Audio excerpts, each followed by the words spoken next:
everybody, I'm Alight. Welcome back to my channel. The book that I will be reviewing today is a poetry book called Alight, written by my dearest friend, Kawtar Elmrabti. I met Kawtar, or who I call Kawat, on Twitter a few months ago when I first started my book account. She had published her book a few weeks before I had the guts to personally talk to her and ask her for tips on how to write. For those who don't know, I myself have wrote a book, but I am quite weak with coming up with ideas and stuff. So thanks to Kawat and her motivating words, I managed to move forward with my book.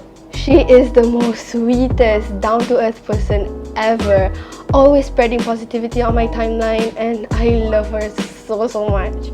So Kawat, if you're watching, this video is dedicated to you. Unfortunately, I don't have the paperback version of her book, but I have like a picture of it on my laptop. So this is how the book looks like. It's so pretty. I love the cover. It's just, I don't know, I love it. So as I mentioned earlier, Alight is a poetry book, and to be honest, I am not the poetry kind of girl. I don't know how to appreciate good poetry because I don't read poetry that much. But when I read Kawat's book, I was truly, I am honestly speechless because I don't know how to say it, but it was definitely something different for me. It's a good kind of different, like really. Before I go into detail, let me briefly explain what the book is mainly about. So this poetry book has a total of 40 poems? Was it 40? I don't know, I have to count again. The poems are divided into 4 sections, which is related to various aspects of life, such as love, hope, self, and meditation thoughts. Each different poem spoke to me on a different personal level. You can truly feel how passionate Kawat was when she wrote them. Her poems described many feelings that I think many people find difficulty in expressing, yet she managed to compose it so easily. I absolutely love the unique metaphors that were used in the poem.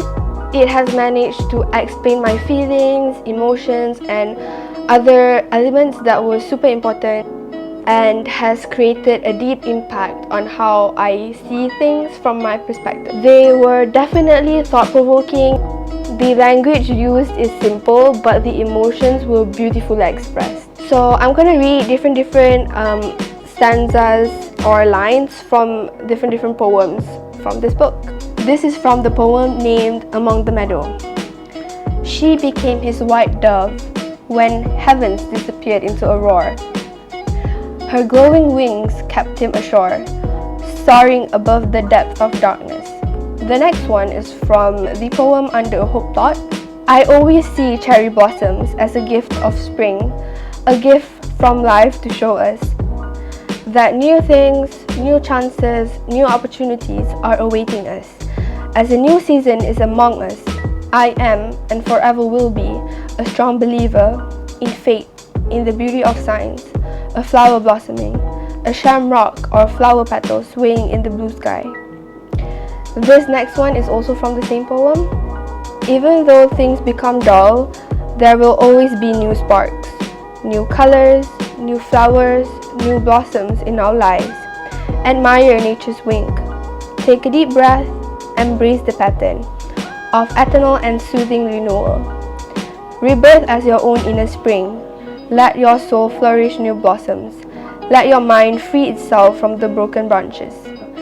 There is also another stanza from this same poem that I absolutely love, but then I'm just gonna basically spoil the whole section, so I'm not gonna read it.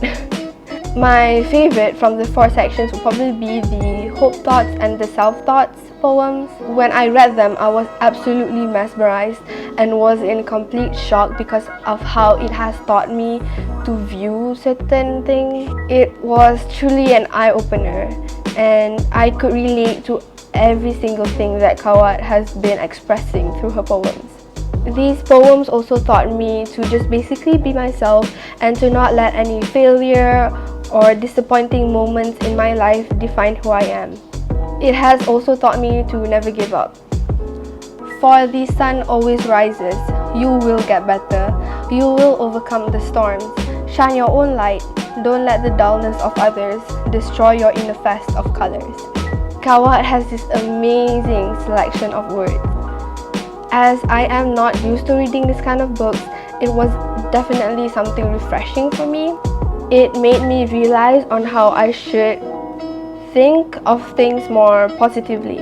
Some lines were very impactful and has instilled this sense of motivation in me. I am really bad in expressing myself. I don't know how and what words to use to describe that certain feeling, but when I read Kawtar's book, I was like, oh wow, like I can just mix and match the poem to what kind of feelings that I felt during certain situations. If you're looking for an inspiring, self-motivating poetry book, I highly suggest you read this book. It is so good. You won't regret it.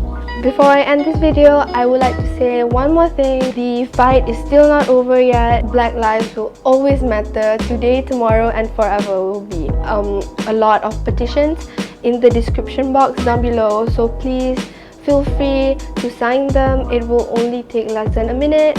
It is extremely important for us to create awareness. All of us should play our part in helping to change the world. Thank you so much for watching, and I will be back with more videos.